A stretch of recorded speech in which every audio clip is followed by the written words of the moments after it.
ಸೌರಶಕ್ತಿ ಯೋಜನೆಗಳ ಗುತ್ತಿಗೆ ಪಡೆಯುವುದಕ್ಕೆ ಲಂಚ ಕೊಟ್ಟಿರ್ತಕ್ಕಂಥ ಆರೋಪ ಹೊತ್ತುಕೊಂಡಿರೋದು ಅದಾನಿ. ಅಮೆರಿಕ ನೇರವಾಗಿ ಅದಾನಿಗೆ ಸಮನ್ಸ್ ಕೊಡಕ್ಕೆ ಬರಲ್ವಾ ಅಂತ ಪ್ರಶ್ನೆ. ಈಗ ಅಮೆರಿಕದ ದುಡ್ಡು ಈ ಥರದ್ದೆಲ್ಲ ಹಾಳಾಗಿದೆ, ಮೋಸ ಮಾಡಿದ್ದಾರೆ, ವಂಚನೆ ಮಾಡಿದ್ದಾರೆ ಅಂತ ಹೇಳಿ ಅಮೆರಿಕ ಇದೀಗ ಸಮನ್ಸ್ ಜಾರಿ ಮಾಡಿದೆ. ಆದರೆ ಈ ಥರ ಕೊಡಕ್ಕೆ ಬರಲ್ಲ, ಇದಕ್ಕೆ ರಾಜತಾಂತ್ರಿಕ ಮಾರ್ಗವನ್ನು ಬಳಸುವುದು ಕಡ್ಡಾಯ ಅಂತ ಕೆಲ ತಜ್ಞರು ಹೇಳ್ತಾ ಇದ್ದಾರೆ.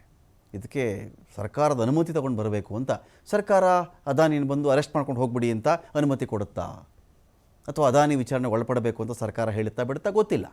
ಆದರೆ ಇದು ಬರೀ ಆ ಥರ ನೋಟಿಸ್ ಕೊಟ್ಬಿಟ್ರೆ ಬರಲ್ಲ, ರಾಜತಾಂತ್ರಿಕ ಮಾರ್ಗವನ್ನೇ ಅನುಸರಿಸಬೇಕು ಅಂತ ಕೆಲ ತಜ್ಞರು ಹೇಳ್ಕೊಂಡು ತಿರುಗಾಡ್ತಾ ಇದ್ದಾರೆ.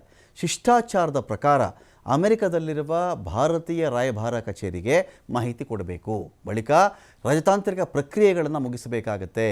ವಿದೇಶಿ ಪ್ರಜೆಗಳಿಗೆ ಅಂಚೆಯಲ್ಲಿ ಸಮನ್ಸ್ ಕಳಿಸುವುದು ಸೂಕ್ತ ಕ್ರಮ ಅಲ್ಲ ಅಂತ ತಜ್ಞರು ಹೇಳಿದ್ದಾರೆ. ಹಗರಣ ಏನು ಅಂದರೆ, ಸೌರಶಕ್ತಿ ಯೋಜನೆಗಳ ಗುತ್ತಿಗೆಗೋಸ್ಕರ ಅಧಿಕಾರಿಗಳಿಗೆ 2,200 ಕೋಟಿ ರೂಪಾಯಿ ಲಂಚ ಕೊಟ್ಟಿರ್ತಕ್ಕಂಥ ಆರೋಪ. ಒಂದು 25,000 ಕೋಟಿಯ ಪ್ರಾಜೆಕ್ಟು, ಅರ್ಥಾತ್ $300 ಕೋಟಿ ಅಮೆರಿಕದ ಬ್ಯಾಂಕ್ಗಳಿಂದ, ಅಮೆರಿಕದ ಉದ್ಯಮಿಗಳಿಂದ ಕಲೆಕ್ಟ್ ಮಾಡಿದ್ದಾರೆ ಇವರು. ಆ ಹಣ ಈ ಥರ ಲಂಚಕ್ಕೆ, ಅಕ್ರಮಗಳಿಗೆ ಬಳಸಿದ್ದಾರೆ ಅಂತ ಅಮೆರಿಕ ಆರೋಪವನ್ನು ಮಾಡಿ ಇದೀಗ ಲಂಚ ನೀವು ಹೆಂಗೆ ಕೊಟ್ರಿ ಅಂಥೇಳಿ ನೋಟಿಸನ್ನು ಜಾರಿ ಮಾಡಿದೆ.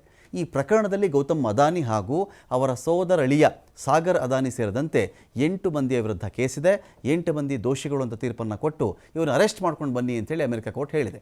ಆಂಧ್ರ, ಒಡಿಶಾ, ಛತ್ತೀಸ್ಗಢ, ತಮಿಳುನಾಡು ಸರ್ಕಾರಗಳ ಜೊತೆ ಒಪ್ಪಂದವನ್ನು ಮಾಡಿಕೊಂಡಿರುವ ಆರೋಪ ಇದೆ. ಹೆಚ್ಚಿನ ದರವನ್ನು ಕೊಟ್ಟು ಸೌರ ವಿದ್ಯುತ್ ಖರೀದಿ ಮಾಡಬೇಕು ಅಂತ. ಇವರು ಉತ್ಪಾದನೆ ಮಾಡುವಂಥ ವಿದ್ಯುತ್ಗೆ ನಾರ್ಮಲ್ಲಾಗಿ ಏನು ಬೇರೆ ಎಲ್ಲ ಕಡೆ ಉತ್ಪಾದನೆ ಆಗುವಂಥ ವಿದ್ಯುತ್ಗೆ ಏನು ರೇಟ್ ಇರುತ್ತೋ ಅಷ್ಟೇ ಕೊಡ್ತೀವಿ ಅಂದಾಗ ಇವರು ಒಪ್ಪಿಲ್ಲ. ನಾವು ಜೋರಾಗಿ ಇನ್ವೆಸ್ಟ್ ಮಾಡ್ತಾ ಇದ್ದೀವಿ, ಈ ಥರ ಎಷ್ಟೋ ರಾಜ್ಯಗಳು ಖರೀದಿ ಮಾಡೋಕ್ಕೆ ಬರಲಿಲ್ಲ. ಜಾಸ್ತಿ ಬೆಲೆ ಕೊಟ್ಟು ಒಪ್ಪಿಸ್ಬೇಕು ಅಂತ ಹೇಳಿದ್ರೆ ಆಯಾ ರಾಜ್ಯಗಳ ಅಧಿಕಾರಿಗಳಿಗೆ ಲಂಚ ಕೊಟ್ಟರೆ ಒಪ್ಪಂದ ಆಗಿಬಿಡುತ್ತೆ. ಆವಾಗ ಹೆಚ್ಚಿನ ಬೆಲೆಗೆ ವಿದ್ಯುತ್ ಮಾರ್ಕೋಬಹುದು. ಕೆಲವೇ ವರ್ಷಗಳಲ್ಲಿ 16,000 ಕೋಟಿ ಲಾಭ ಮಾಡಬಹುದು ಅಂಥೇಳಿ ಅದಾನಿ ಲೆಕ್ಕಾಚಾರ. ಕೆಲ ರಾಜ್ಯಗಳಿಗಂತೂ ಖುದ್ದು ಅದಾನಿನೇ ಹೋಗಿ ಈ ವ್ಯವಹಾರ ಕುದುರಿಸ್ಕೊಂಡು ಬಂದಿದ್ದಾರೆ ಅಂತ ಕೂಡ ಮಾಹಿತಿ ಇದೆಯಲ್ಲ. ಈ ವಿಚಾರಕ್ಕೆ ಸಂಬಂಧಪಟ್ಟಂತೆ ಅಮೆರಿಕ ನೋಟಿಸನ್ನು ಕೊಡ್ತು. ನೇರವಾಗಿ ಅದಾನಿ ಕೊಡೋಕ್ಕೆ ಬರಲ್ಲ, ಇದಕ್ಕೆ ರಾಜತಾಂತ್ರಿಕ ಮಾರ್ಗವನ್ನು ಅನುಸರಿಸಬೇಕು ಅಂತೇಳಿ ಕೆಲ ತಜ್ಞರು ಹೇಳ್ತಾ ಇದ್ದಾರೆ.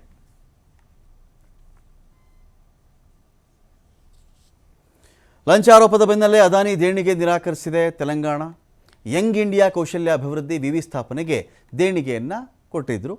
ಅಂದರೆ ಉದ್ದೇಶ ಇತ್ತು, 100 ಕೋಟಿ ರೂಪಾಯಿಗಳ ದೇಣಿಗೆ ನೀಡೋದಕ್ಕೆ ಅದಾನಿ ಗ್ರೂಪ್ನ ಉದ್ದೇಶ ಇತ್ತು.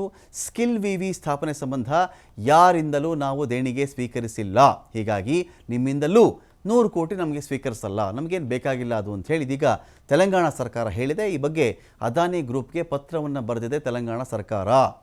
ಅಕ್ಟೋಬರ್ 18ನೇ ತಾರೀಕು 100 ಕೋಟಿ ರೂಪಾಯಿಗಳ ಚೆಕ್ಕನ್ನು ಕೊಟ್ಟಿದ್ದರು ಗೌತಮ್ ಅದಾನಿಯವರು.